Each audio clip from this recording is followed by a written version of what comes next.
Rencontre de première moitié de tableau entre Guingamp 8e et Bastia 9e, un point derrière. Guingamp reste sur 4 matchs sans succès, 2 nuls et 2 défaites, et ce sans avoir réussi à marquer le moindre but sur cette période. Stéphane Dumont espère voir cette disette s'interrompre face aux Corses qui ont arraché le nul dans les arrêts de jeu face à Bordeaux lors de la dernière journée, et qui vont essayer d'embêter à nouveau un prétendant à la montée. C'est ce qu'ils font, ils s'y emploient, les hommes de Régis Brouard, avec une belle frappe enroulée qui oblige Enzo Basilio à s'envoler. Les gardiens se répondent. Ici c'est Johnny Placide, bien placé derrière son mur, qui boxe sans prendre le moindre risque.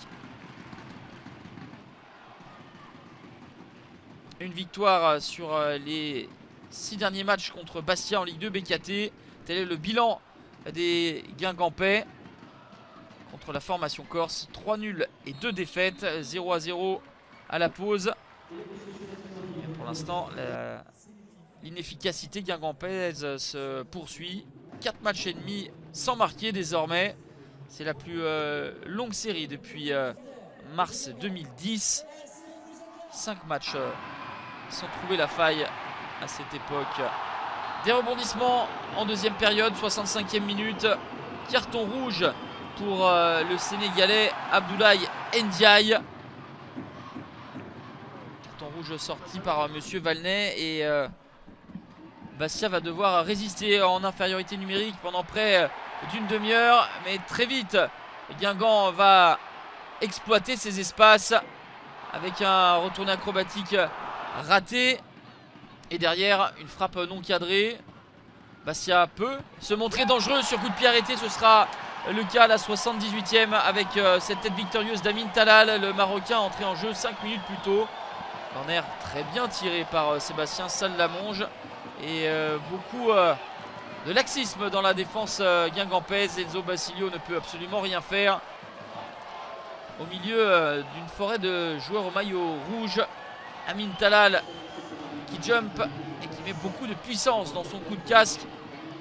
1-0 donc pour le Sporting. Il reste environ un quart d'heure à jouer.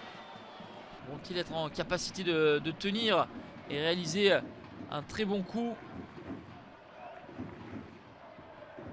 Guingamp qui pousse, jolie combinaison. Il y a du mouvement avec la déveine pour Kylian Keboué. Le but inscrit contre son camp.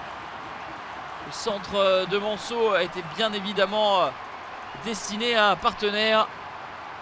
Mais ce sont souvent des ballons difficiles pour les défenseurs lorsqu'on court en direction de sa cage.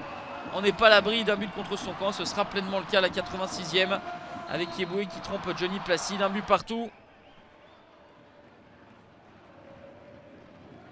Et ce sera le score final. Guingamp toujours au ralenti, n'a pris que 3 points sur les 5 derniers matchs et voit filer la concurrence. Bastia tout proche d'un nouveau résultat positif, mais ramène tout de même un point qui lui permet de rester dans la première moitié de classement.